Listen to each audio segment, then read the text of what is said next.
Okay, let's talk about something that's in pretty much every kitchen, including yours. What's that one bottle you probably reach for almost every single time you cook? Yeah, I'm guessing it's cooking oil. It just feels essential, doesn't it?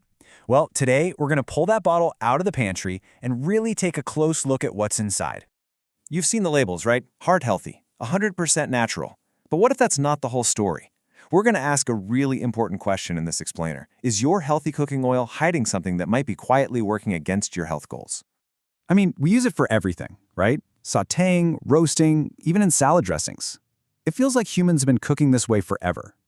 But what if I told you that our dependency on these oils isn't some ancient tradition at all? It's actually a surprisingly recent habit.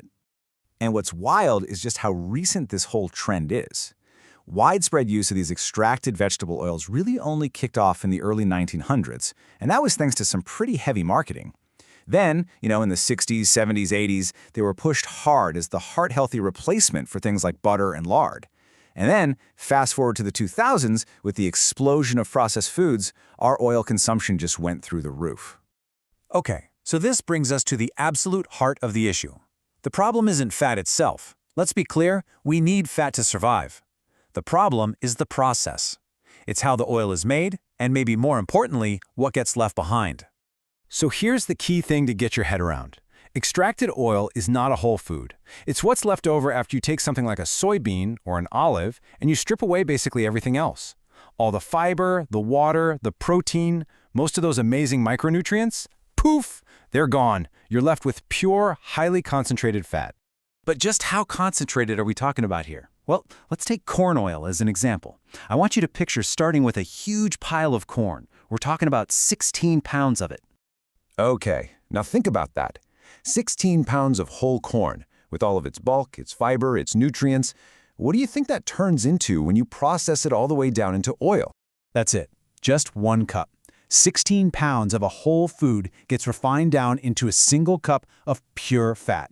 This, right here, shows you the unbelievable level of concentration that we're dealing with. And it's not just corn, not by a long shot. Even for foods that are naturally way higher, in fact, the story is pretty similar. You need about 4 to 5 pounds of whole olives to get 1 cup of olive oil. For soybean oil, it's about 3 to 4 pounds of soybeans. So no matter where it comes from, the takeaway is the same. Oil is a super concentrated extract of a food. It's not the food itself. And this right here, is probably the single most important thing to understand from this entire explainer. We have to start thinking about this differently. Oil isn't just fat in the way an avocado is fat. It's a highly processed, concentrated product. And because of that, our bodies handle it in a completely different way than the fat you get from, say, eating a handful of walnuts. Okay, let's make this super practical. Let's look at 400 calories. For 400 calories, you could eat about 2.5 medium potatoes. That's a pretty decent amount of food, right? It's definitely going to make you feel full. Or, for the exact same 400 calories, you could have about 3¼ tablespoons of olive oil. Now, which one of those do you think is going to tell your brain, hey, I'm full, stop eating? It's really easy to see how calories from oil can sneak up on you without you even realizing it. So this extreme concentration can lead to a few issues. Because they're stripped of fiber, oils can cause this sharp spike in blood fats. They're called triglycerides right after a meal. Plus, cooking oils at high heat can form these harmful compounds, often called AGEs, which are linked to inflammation. And oils are really prone to going bad, to oxidizing, and that can happen way before you can actually smell or taste that it's gone rancid. All right, so if extracted oils have all these potential downsides, what's the solution? Well, it's all about embracing the whole food advantage. I like to think of it as getting your fats straight from nature's perfect packaging. Think about it. When you eat an avocado or some nuts or a spoonful of seeds, you're getting so much more than just fats. You're getting the whole package deal. The fiber, the protein, all the vitamins and minerals, those protective phytonutrients, and even water. This entire package is designed by nature to be digested slowly and effectively by our bodies.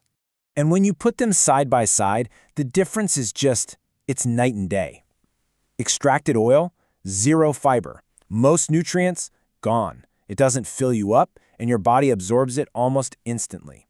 Now, whole food fat is the complete opposite. It's high in fiber, packed with nutrients, it keeps you feeling full and satisfied, and your body absorbs it gradually. It's what your body is designed to handle. So, the big question is, what do we do now?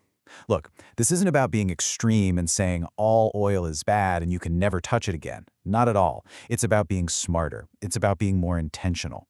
So let's go over a few really simple, practical steps you can start using, like today. You've got to try this next time you're cooking. It's a game changer. Instead of pouring a big glug of oil into a hot pan, start by sautéing your veggies in just a little bit of water or broth. Cook them until they're nice and tender.